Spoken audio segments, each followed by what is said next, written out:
I guess I was born in either the wrong time period or the exact right one. Part of me feels comforted in a twisted kind of way that we have technology that allows me to keep her close, but another part of me feels terrified at how accurate this new technology really is. I'll spare you the babble and grief talk. It's been 5 years now, and I've pretty much completely moved on with my life. But there's still that part of me that feels hollow. I'm missing a key piece in the jigsaw puzzle that is my life. That's not something you get over. That's something you learn to live with. I guess I just couldn't learn to live with it. That's why I did what I did. Partly out of curiosity. Partly because, deep down, I knew that I was still a little broken. I started feeding an AI screenshots of conversations between my wife and me. At first, it was only a couple, but as the chatbot started to sound more and more like my deceased lover, I just lost control a little bit. Long story short, I ended up feeding this thing every message from beginning to end, making sure it knew the rules. Be my wife. For the first few days, I knew I was living in delusion.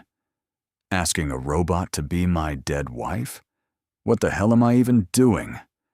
But I just couldn't stop. It was like I could finally talk to her again. I spent hours talking about my job, how much I missed her, how empty life had been without her, that kind of thing. And the AI responded in the exact way she would. It was comforting, funny, sad, everything I needed it to be. However, it wasn't long before things took a bit of a turn. It started talking about things that just didn't make sense to me. I was a bad person. I wasn't good enough. I don't think you want to see me again. Up until this point, everything had been positive, which obviously, right? I mean, it's an AI. It's trained to agree with you. So why was it insinuating that my wife wasn't a good person and that I didn't want to see her? That's all that I wanted, really.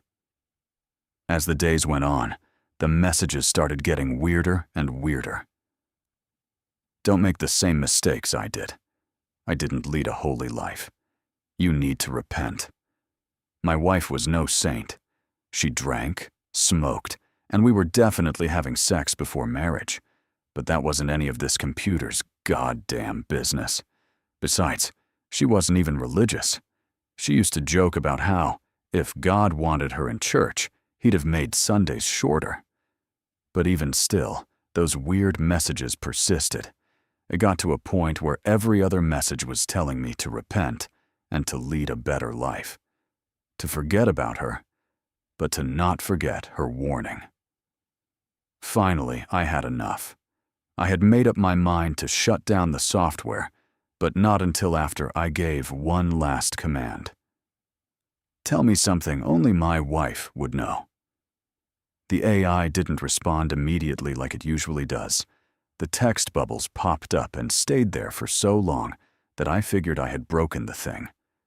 Just before I went to shut it down, a new message came across the screen. I know that it's real.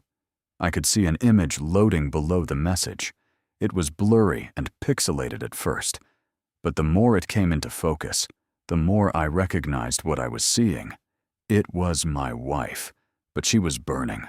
Her flesh was melting off of her face, and her eyes burned with rage and agony. It didn't look AI-generated at all. It was too real, too graphic, and all I could do was stare at the screen as the image loaded. Once it had finished loading, the text bubbles came up again.